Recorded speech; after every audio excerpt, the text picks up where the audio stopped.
энд хүрэлцэн ирж асуудлыг хэлцэх болсон хэлцэж байгаа эрхэм гишүүдэд талархж байгаа илэрхийлье гэж бодож байна. За хоёрдугаарт нь улсын их хурлын тухай холбогд хуулийн дээр заасан заалт нь болох дээр 6-гийн 3 гээд хүндэтгэн үзэх бусад шалтгаан гэж байгаа. Тэгэхээр өдийн болтол манай хүндэтгэн үзэх бусад шалтгаан гэсэн энэ үг эсхийг юу гэж ойлгож явсан бэ гэхээр голдуу өвчин эмгэгтэй холбогдуулж ойлгож байсан. За миний хувьд бол тийм юм байхгүй гэдгийг бол би сар хэлж өвчин эмгэгтэй холбоотой ямар нэг асуудал бол энд огт яригдаагүй маа. Амар жаргал бол улс төрийн хариуцлагын тухай асуудлыг тавьсан. Тэр хүрээнд дотроо асуудлыг хэлэлцүүлэхийг хүсэж байгаа юм. Тэгээ энэтэй уялдаа холбоотойгоор тэр хүндэтгэх шалтгаан гэдгээ бол би нэг 4 зүйлээр тайлбарлая гэж бодож байна. За түүний өмнө сар гаруй хугацаанд бас их олон асуудал энд өрөмтлөгдсөн учраас бас нэг зүйлийг хэлье гэж бодсон. За нэгдүгээрт миний бие Монголын нийт ард түмэнд гүний хүндэтгэлтэйгээр хандж байгаагаа илэрхийлэх ёстой. Та бүхний итгэл найдвар өмг төшг чаар улсын их хурлд би 4 удаа гишүүнээр сонгогдсноос гадна Монгол улсын ерөнхий сайд хэмээх хариуцлагатай албыг ашиж боломж олдсон. Энэ маань бол эрийн сайндаа нэг хөдөө зэрэгтэй яваа биш.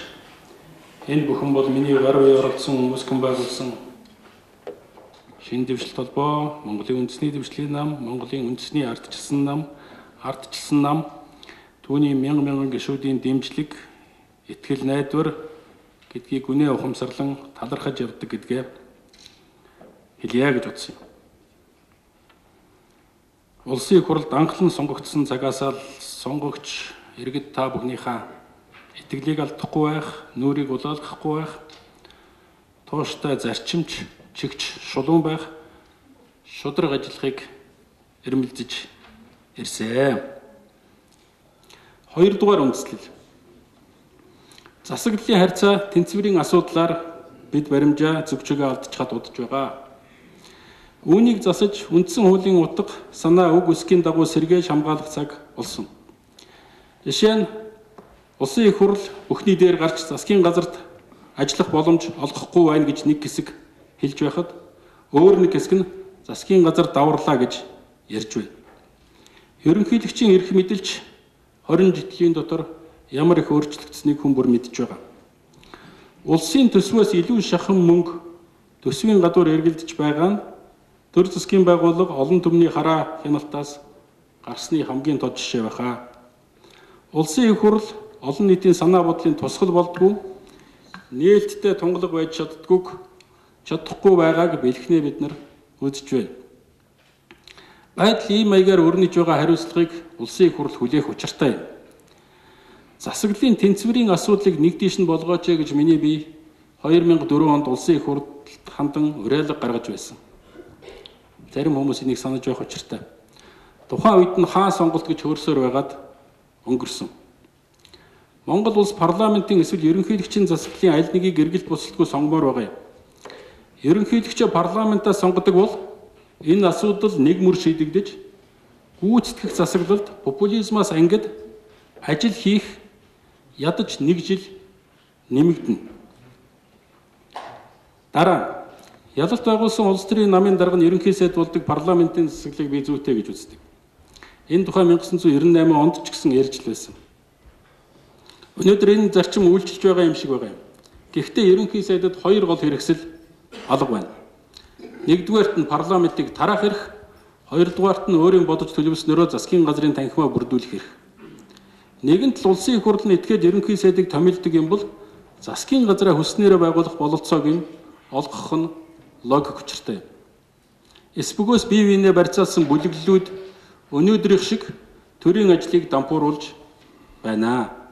Ер нь бол гүйцэтгэх засаглалын гүйцэтгэл хариуцлага манад тун суулгарч доройтсон шүү гэдгийг энэ ташрамд бас хэлье гэж бодсон юм. Хэн засгийн газрын гишүүн байх вэ гэдэг асуудал байнга яригдж байна. Би хувьдаа ард түмнээсээ мандат аваагүй засгийн газрын гишүүн гэдэг бол нонсенс гэж үздэг хүн. Эрүүл сурвалж ухаанаар бодсон ч гэсэн тийм л байгаа. Зарчим нь ер нь маш тодорхой. Ард түмнээсээ мандат авч чадаагүй бол засгийн газрын гишүүн байх эрхгүй гэж үздэг. Энэ зөрчлийг шийдэхин тулд сонгуулийн систем дутуу алчсан могоо шиг байгаа өнөөгийн байдлаас нь гаргах хэрэгтэй маа. Улс төрийн намууд ч гэсэн төрийг бохирдуулж байгаа гэдгийг бас энэ ялдамд дурдах ёстой байна. Улсын их хурлыг төрийн эрх барих байгууллага, төрийн эрх барих дээд байгууллага гэж үндсэн хууль тодорхойлсон байна. Миний ойлгож байгаагаар бол улсын их хурл гагцгүй хууль тогтоох дээд байгууллага гэж би ойлгодог. Үүнийг зэгцлэхгүй юм бол спикер нь ерөнхий сайд шиг ажиллаад байна.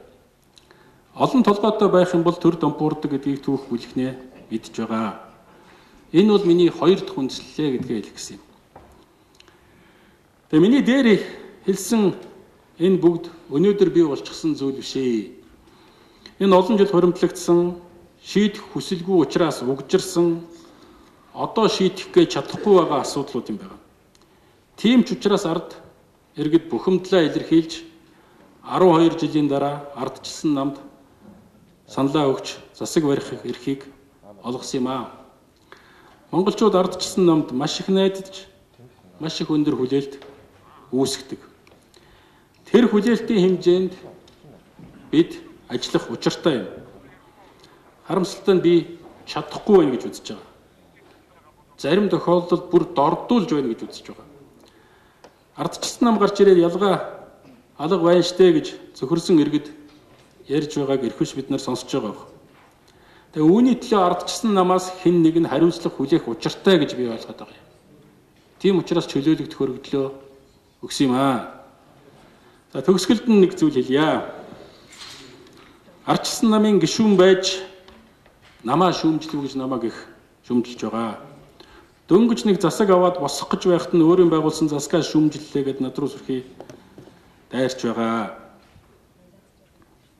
Би ардчилсан намын гишүүний хувьд энэ ардчилсан намыг өөрөө энэ гараараа үүсгэн байгуулсан хүний хувьд тийм ч учраас зөв шударга яваарай гэж сонгогчдоосоо захиа даалгавар авсан учраас эцэст бас нэг совест гэж нэг юм байдаг. Тийм учраас улсын их хурлаасаа чөлөөлөгдөх хүсэлтэй гаргасан юм аа. Улс төрийн хариуцлагын үлгэрлэлд үзүүлэх алхам хийж улсын их хурл засгийн газрын хариуцлагагүй шийдвэр үйлдэхийн өмнөөс хариуцлагыг бий хүлээх учиртай бий хүлээе гэж байгаа юм. Улс төрийн соёлын стандарт байх учиртай юм. Би улс төрийн соёл хариуцлага энгийн ёс зүй жудаг талаасаа зөв алхам хийсэн гэдэгтээ огт эргэлзэхгүй байна. Сүхбаатар дүүргийн миний сонгогч нар намайг ойлгон дэмжсэнд чин сэтгэлээсээ талархаж байна гэдгийг илэрхийлье. За